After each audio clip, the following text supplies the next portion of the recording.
Salut à tous, la team OL, Thomas M. Show pour OL Fan TV. Toujours dans ce superbe contexte campagnard ou montagneux, j'ai envie de dire, de Cluse, ce dépaysement, ce ressourcing. On est dimanche matin, on entend les oiseaux, on entend le chien de berger aboyer. Vous voyez, c'est typique un peu de la Haute-Savoie. Il y a un superbe paysage. Vraiment, ça permet de se remettre dedans avant une semaine décisive avec la réception de Manchester City. Je vous avais promis une vidéo avec une étude très spécifique du jeu de Guardiola, de la philosophie Guardiola. Qui sont les joueurs de Manchester City? Je crois que beaucoup le savent, mais peut-être vous ne connaissez pas dans le détail cette philosophie de jeu, ce dont ils sont capables, parce qu'on va affronter mercredi l'une des meilleures équipes d'Europe, voire la meilleure équipe d'Europe, récent champion d'Angleterre haut la main. C'est un peu le PSG de la Première Ligue avec un superbe entraîneur. Et il est important de décrypter cette tactique. Alors je vais commencer vraiment parce que je l'ai étudié, je l'ai pas inventé, hein. J'ai regardé beaucoup de vidéos sur internet, j'ai lu beaucoup d'articles sur des sites anglais, sur des blogs, pour comprendre exactement qui était Manchester City et cette équipe. Alors une équipe qui jouera probablement en 4-3-3, qui est capable d'avoir plusieurs tactiques, mais la tactique privilégiée par Pep Guardiola, c'est un 4-3-3 avec dans les buts Ederson, le gardien brésilien. Derrière, ça devrait être en défense centrale Nicolas Otamendi de l'Argentin, avec Aymeric Laporte, le français, mais il peut y avoir une variante avec Vincent Kompany, le belge. Voilà, et sur les latéraux à droite, Kyle Walker et Fabian Delph qui devrait remplacer Benjamin Mendy qui semble blessé selon Guardiola. Ensuite au milieu de terrain, on a Fernandinho en sentinelle. On a sur les côtés, le côté droit, Bernardo Silva ou l'Allemand Gundogan. Et sur le côté gauche, David Silva, l'Espagnol, et devant la ligne de 3 avec Raheem Sterling à droite, Sergio Agüero ou Gabriel Jesus, parce que je crois que Agüero s'est peut-être blessé à la cheville lors du dernier match de ce week-end, ou Gabriel Jesus, et bien sûr sur le côté gauche, Leroy Sané, l'Allemand. Vous voyez, c'est une équipe équilibré déjà sur le papier. Manchester City en possession, ils sont plutôt en 4-1-2-3 avec Fernandinho en tant que milieu le plus reculé. Les deux latéraux sont collés à la ligne de touche sans être trop haut à chaque fois, et vous avez toujours Silva ou Gundogan ou Silva et Bernardo Silva qui sont des milieux très très offensifs. L'équipe adverse doit presser haut. Si l'équipe adverse presse haut, alors les joueurs de City redescendent. Gundogan ou Bernardo Silva redescendent. Silva redescend pour être le premier relanceur. Quand tous les joueurs, par exemple, de City sont marqués sur le terrain, alors Agüero, lui, redescend au cœur du jeu. C'est ça qui est intéressant. Et Gundogan ou Bernardo Silva redescendent pour relancer. C'est la même chose pour David Silva qui redescend aussi pour relancer le jeu. City utilise tout l'espace au milieu pour développer des attaques en dribblant notamment. Vous voyez, ça c'est particulier de la part City. Ils portent le ballon dès qu'ils le peuvent. Ça c'est une des consignes de Guardiola, que ce soit en défense, que ce soit au milieu. Attaquer la zone libre en portant le ballon le maximum et en fixant l'adversaire. Si le latéral aussi voit un espace au milieu dans le jeu, il s'engouffre. Voilà, c'est utiliser les zones libres, notamment au milieu de terrain. C'est la philosophie de Pep Guardiola. Alors, je continue, excusez-moi, je suis un peu avec mes petites feuilles, j'avoue. Hein. Je ne l'ai pas appris par cœur, c'est tellement difficile. Fernandinho, par exemple, lui, va embarquer son vis-à-vis pour libérer l'espace au milieu pour que Agüero s'engouffre. Les joueurs ouvrent constamment les lignes de passe pour que leurs coéquipiers récupèrent le ballon et le reçoivent. Le jeu sans ballon est extrêmement important chez City. Il y a tout le temps du mouvement. Il faut leurrer en permanence l'adversaire pour libérer des zones de passe. Par exemple, si Bernardo Silva ou Gundogan courent faire un appel devant, ça ouvre une ligne de passe vers Fernandinho ou Sterling. Fernandinho qui est la sentinelle, je le rappelle, et elle est capable de se projeter. Garder la possession coûte que coûte.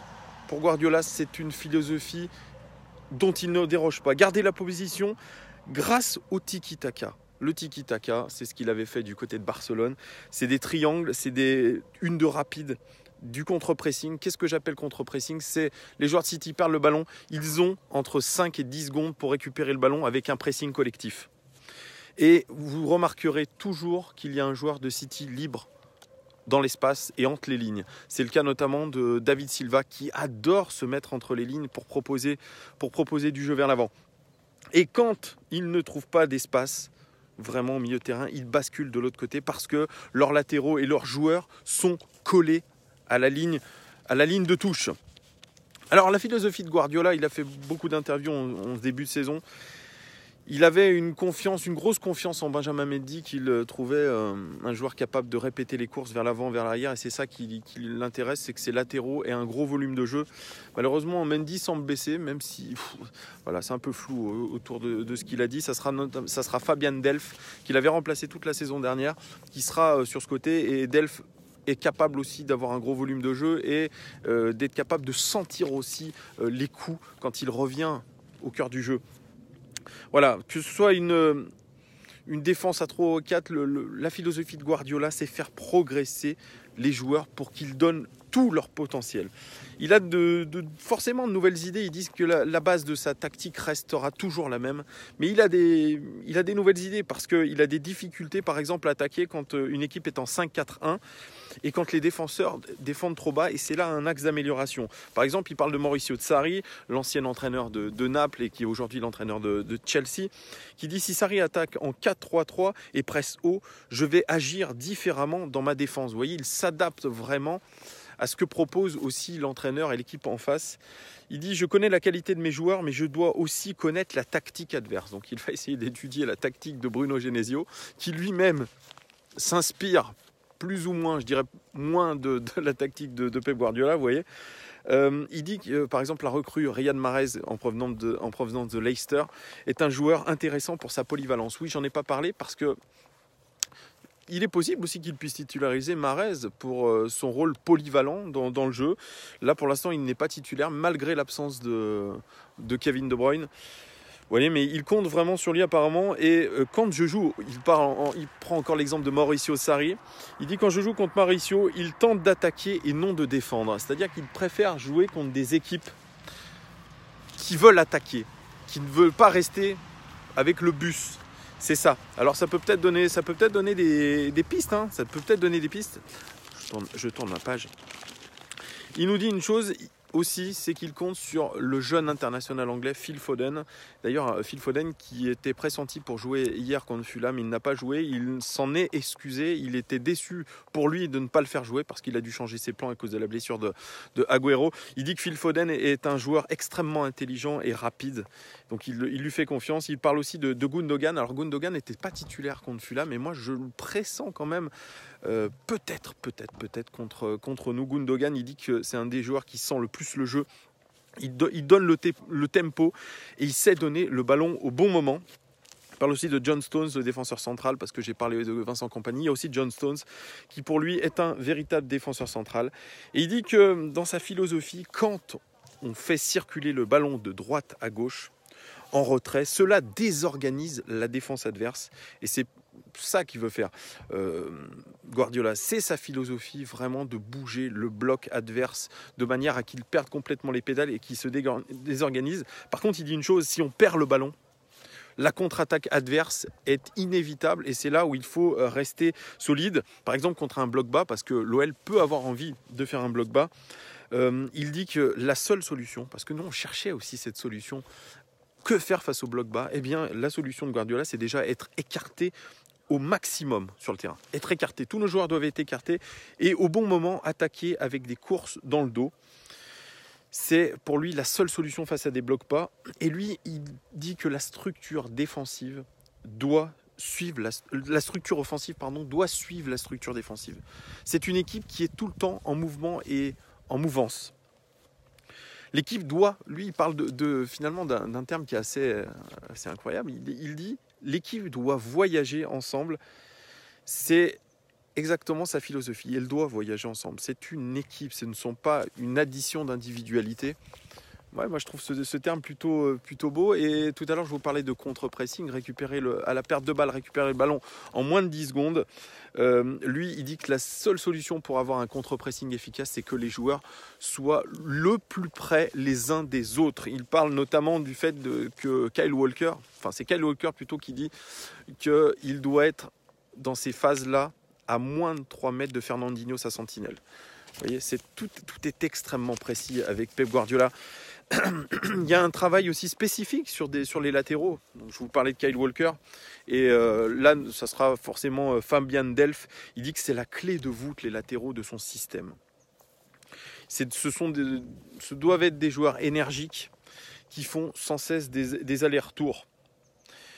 Et puis, une autre partie de sa tactique, c'est 5 joueurs qui attaquent, 5 joueurs qui défendent, en donnant les possibilités à ces mêmes latéraux de rentrer au cœur du jeu pour garder la possession. Toujours cette même logique de garder la possession et de tout faire pour la garder. Toujours avoir un défenseur de plus que les attaquants adverses. Important aussi. Les latéraux, au cœur du jeu, ils ont une seule décision à avoir, c'est de provoquer le surnombre au milieu de terrain. C'est la seule raison pour laquelle les latéraux reviennent au cœur du jeu. Dans le 4-3-3, dans son 4-3-3, les latéraux sont très très hauts sur le terrain. David Silva et Gundogan sont plus bas pour faire jouer les autres.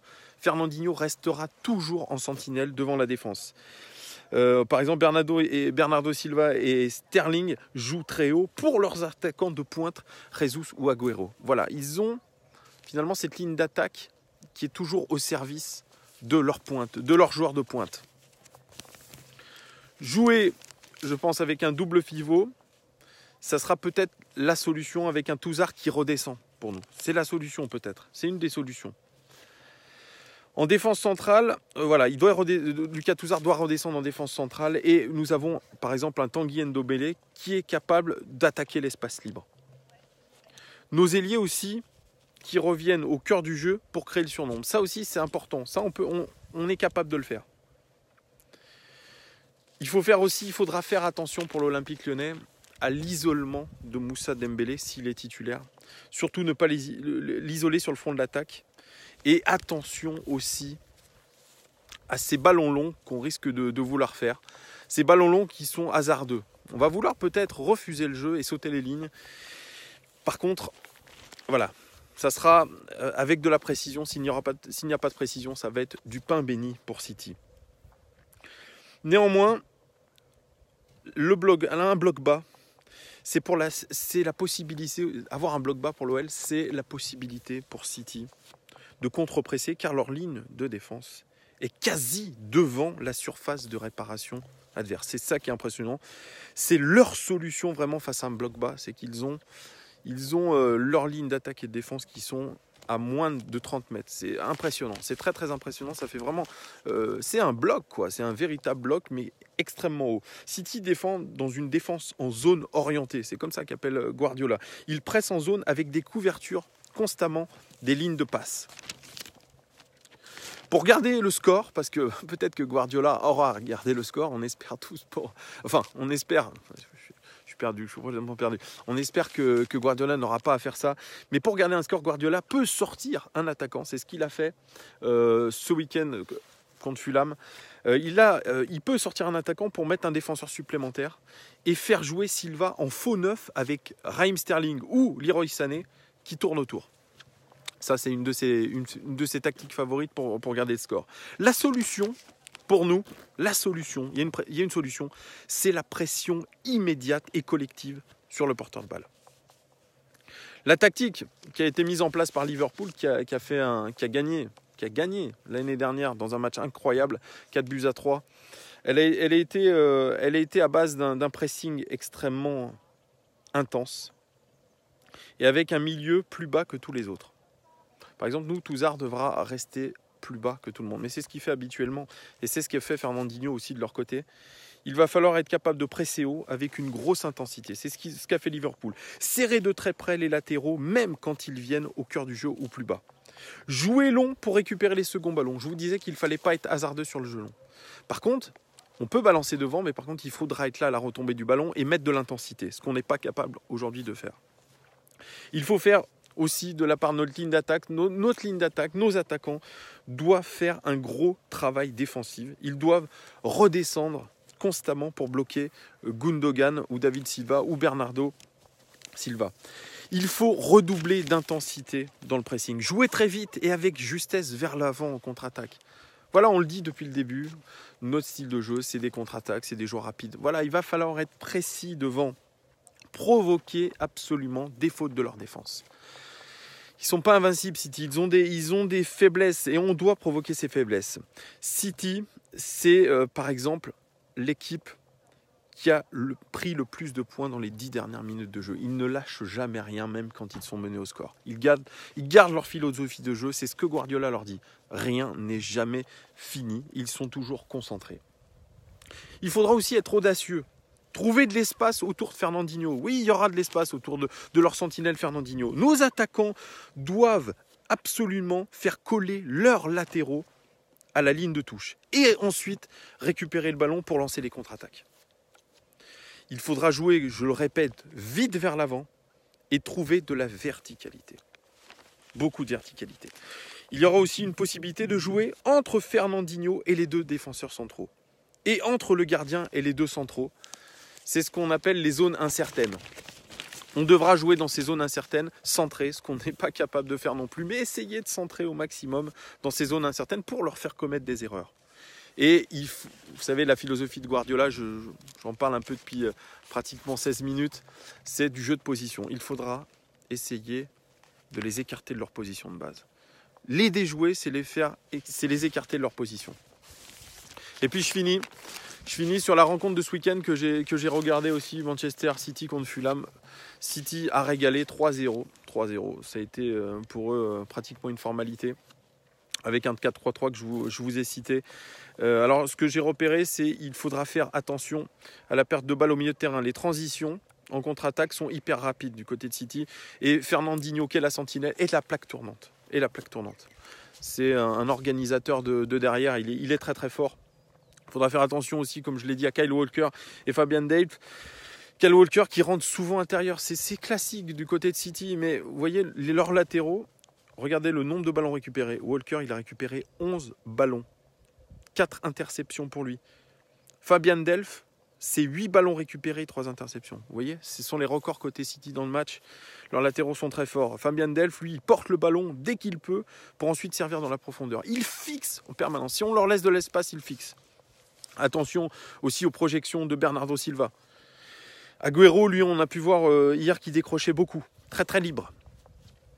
Sané, lui, il colle à la ligne de touche pour ensuite laisser du champ libre à David Silva de monter. Leur défense, sans pression, si on ne met pas la pression sur leur défense centrale, ils montent. Ils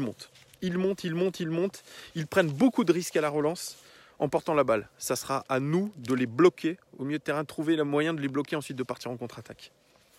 Attention aussi à la gestion de la profondeur. Ils attaquent toujours dans la profondeur. Attention à Sterling, attention à Sané, toujours dans le dos de la défense. Voilà, ils recherchent cette profondeur en permanence. C'était hier leur tactique qui a très très bien fonctionné. Attention aussi à la perte de balle aux 40 mètres.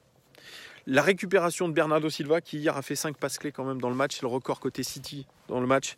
Il cherche toujours la profondeur immédiatement vers Sterling. Sterling, lui, c'est 3 passes clés, 12 ballons récupérés.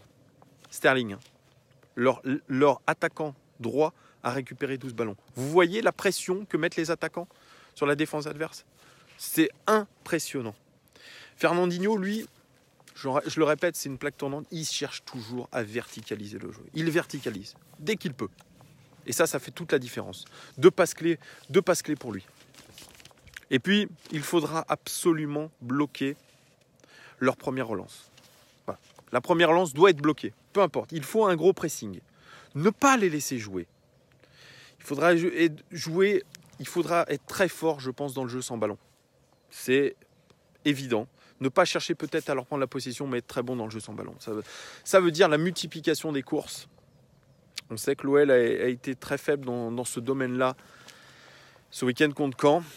pas d'intensité dans les courses, eh bien, il va falloir récupérer cette intensité. Et en tout cas, ce qu'on a gardé sous la semelle contre Caen, il va falloir le mettre à profit. Je le répète, attention au déplacement de David Silva. David Silva, c'est peut-être sa dernière année à City, mais quel joueur, quel joueur. Toujours dans le bon placement, toujours entre les lignes, toujours à faire jouer ses partenaires. 3 passes clés pour lui. 3 passes clés et vraiment j'adore ce joueur. Très fin techniquement. On a souvent parlé d'Iniesta, mais David Silva, c'est du lourd. C'est du très très lourd. Voilà, Fernandinho, je l'ai dit tout à l'heure aussi, attention aussi à son jeu entre les lignes. Il est là pour proposer, c'est un organisateur Fernandinho. Il est vieillissant, il a 33 ans. Mais quelle expérience.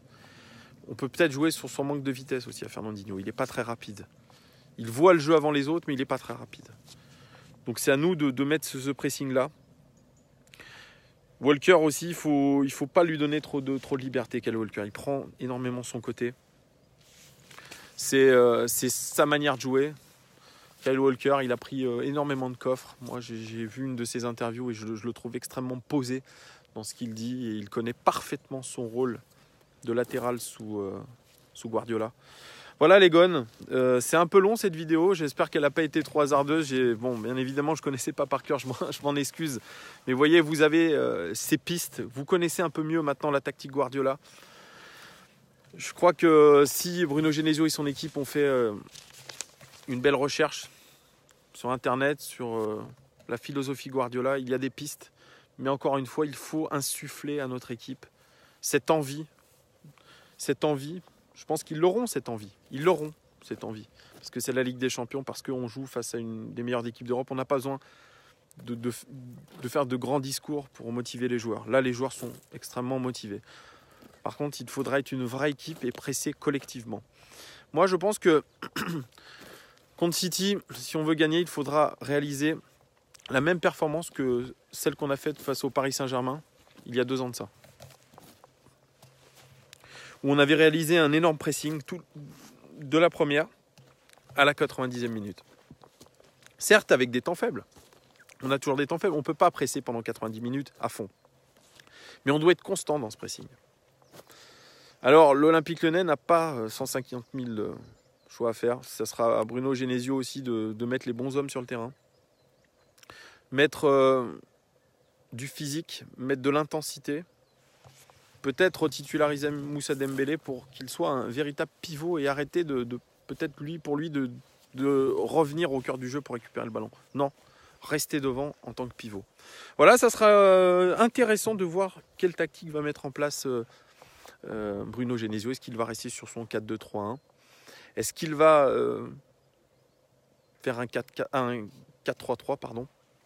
Voilà, c'était la tactique de Liverpool, c'était un 4-3-3. Alors, est-ce qu'il faut passer en 4-3-3 je ne sais pas. Voilà les gones.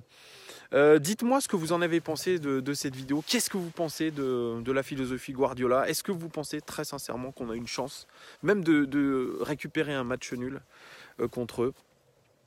Voilà les gones, j'espère que vous allez passer un bon début de semaine. Voilà, un bon début de semaine à Lyon avec vraiment une semaine qui est intéressante au niveau footballistique, qui va nous faire très peur, c'est clair.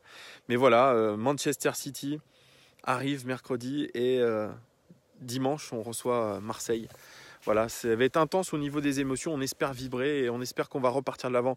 Voilà les gones, je vous souhaite un très bon début de semaine et je vous dis à très bientôt avec une analyse du match de City, un avant-match avec mon compère Jean-Paul Ferreira. Ciao les gars!